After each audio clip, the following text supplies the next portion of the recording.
Have you ever wondered why Haiti, a country of vibrant culture and rich history, is often in the news for all the wrong reasons? Today, we're diving headfirst into the heart of the Haiti crisis, a complex interplay of political instability, economic hardships, and catastrophic natural disasters. Imagine living in a nation where political unrest has become the norm. Haiti, the first Black republic, finds its political landscape marred by frequent changes in leadership, corruption, and systemic governance issues. The assassination of President Jovenel Moïse in July 2021 has only deepened the crises, leaving a power vacuum and escalating civil unrest. Now, couple this political instability with crippling economic hardships. Haiti, unfortunately, holds the title as the poorest country in the Americas, with more than half of the population living under the poverty line. Unemployment rates are sky high, and inflation continues to erode the purchasing power of the Haitian gourd, making it difficult for families to afford even basic necessities. As if these challenges weren't enough, Haiti is also situated on a seismic hotspot and has a long history of devastating earthquakes. The most recent one in August 2021 left thousands dead and many more homeless. These natural disasters, coupled with a lack of resources and infrastructure, further exacerbate the struggle for survival. So you may ask, how did such a promising nation find itself in this complex web of crises? To understand this, we need to delve into Haiti's history. As we journey through time in our next scene, we will unveil the series of events that led to the current state of affairs in Haiti, setting the stage for a deeper understanding of this ongoing crisis. Understanding Haiti's crisis requires a journey back in time to its colonial past.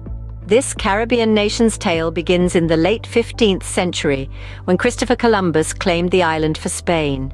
Named Hispaniola, it was a bustling hub of sugar plantations worked by enslaved indigenous people and later Africans. In the late 17th century, France seized the western part of Hispaniola, renaming it Saint-Domingue. Under the French, it became the world's leading sugar producer. Its wealth built on the backs of brutalized slaves. But their suffering wouldn't last forever. Inspired by the French Revolution's ideals of liberty, the enslaved population rose in revolt in 1791, leading to a fierce war of independence. By 1804, the world witnessed something extraordinary. The slaves of Saint-Domingue, led by Toussaint Louverture and Jean-Jacques Dessalines, successfully overthrew their colonial masters, creating the independent nation of Haiti. It was the first country established by formerly enslaved people, an achievement that reverberated around the world. However, freedom came with a high cost. France demanded reparations for its lost colony, plunging Haiti into crippling debt. A cycle of political instability followed, marked by dictatorships, coups, and foreign interventions. The most notorious dictator was François Papadoc Duvalier, whose regime from 1957 to 1971 was marked by corruption, repression, and the infamous Tonton Macoute death squads. These historical events have left deep scars on Haiti's societal fabric.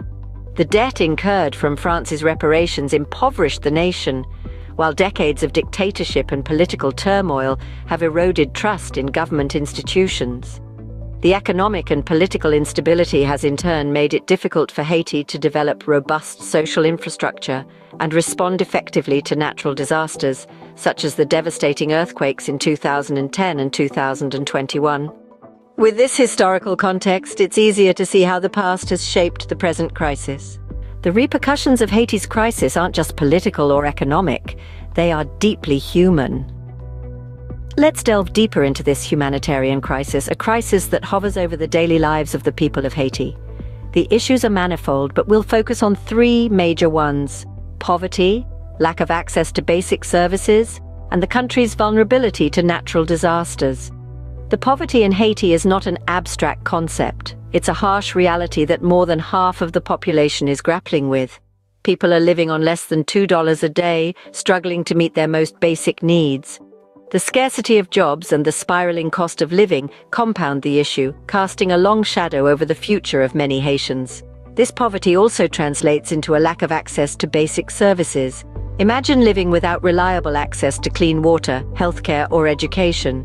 This is the reality for a large portion of Haiti's population. Schools are under-resourced, hospitals are overwhelmed, and many communities lack clean, safe water. The situation is dire and the people's resilience is tested daily. And then there's the constant threat of natural disasters. Haiti is located in a region prone to hurricanes and earthquakes, adding yet another layer of adversity. The devastating earthquake of 2010, followed by a string of hurricanes, have left the country in a state of constant rebuilding. These disasters not only claim lives, but also wipe out infrastructure, setting back development efforts by years, if not decades. These aren't just economic indicators or political challenges. They are human struggles, raw and real. They are mothers unable to feed their children, students without schools, communities living in fear of the next disaster. These are not just statistics. These are human lives hanging in the balance. Haiti's crisis hasn't gone unnoticed by the world, but are the responses helping or hurting? The question hangs heavy in the air as we delve into the international response to this Caribbean nation's plight. The world has watched Haiti's trials, and many nations have reached out, offering a lifeline in the form of foreign aid. From rebuilding infrastructure to addressing the rampant poverty, billions of dollars have poured into Haiti from all corners of the globe. The United States, Canada, and the European Union have been among the most prominent contributors, driven by a shared goal of restoring stability and prosperity to this beleaguered land. But financial aid is only one piece of the puzzle. International organizations such as the United Nations and the Red Cross have played critical roles in addressing the immediate needs of the Haitian people. They've provided emergency relief, healthcare, food and shelter, working tirelessly on the ground to alleviate the suffering in the aftermath of natural disasters and political turmoil. Yet, the story of international intervention in Haiti is not without controversy. Some argue that the influx of foreign aid has led to a dependency syndrome, stunting Haiti's growth and undermining its autonomy. Critics also point to instances where aid money has been mismanaged or squandered, further complicating the recovery process. Moreover, the presence of foreign NGOs and aid workers has occasionally sparked tensions with locals, who sometimes view them as outsiders imposing their solutions, rather than partners in a joint recovery effort. This has led to calls for a more inclusive and sensitive approach to aid delivery, one that respects and incorporates local knowledge and perspectives.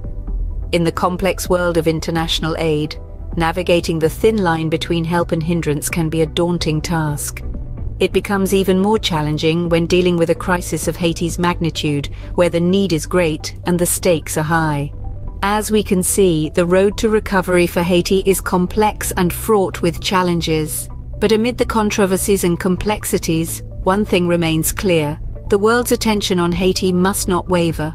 For it is through sustained international support, coupled with local initiatives, that this resilient nation can hope to rise again, stronger and better. Despite the dire situation, change is possible. It starts with us.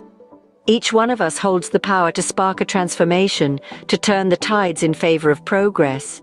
But how exactly can we as individuals contribute to this positive change? The first step is education. Knowledge truly is power, and in a world teeming with information, it's our duty to educate ourselves about the complexities of the Haiti crisis.